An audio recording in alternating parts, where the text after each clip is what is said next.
Ready হয়ে নিয়েছি, তো আমাদের এখানে একটা অনুষ্ঠান রয়েছে, সেখানেই যাচ্ছি। চলো কতটা কি তোমাদের সাথে শেয়ার করতে পারি শেয়ার করবো। চলো টাটা। মাঠে এসে সবাই দাঁড়িয়ে আছে, ওই যে ওইদিকে সবাই রয়েছে, একে একে আসছে, সবাই আসুক। এই যে দেখতে পাচ্ছে আসছে, তারপরে সবাই একসাথে আর কি আমরা চলে এসেছি।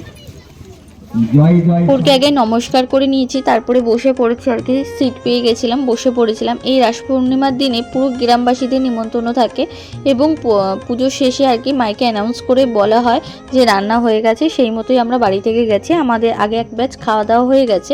আর যেহেতু 3টে বেজে গেছিলো, দেখতেই পাচ্ছ কতটা ভিড় হয়েছে, গ্রামে তো অনেক লোকই থাকে।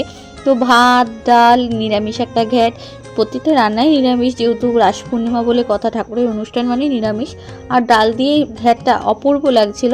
আর খেতে খেতে তোমাদের সাথে এই ভিডিওটা ভাবলাম চলো ক্লিপসটা তোমাদের সাথে নিই, শেয়ার করি, তোমাদের ওখানে হচ্ছে কিনা অবশ্যই জানিও।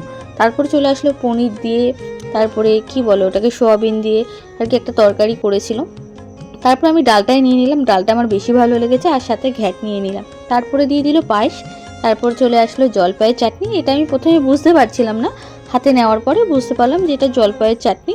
তারপরে দেখো আমরা তো বাড়ি চলে আসছিলাম, আর তখনও লোক এসেই যাচ্ছে।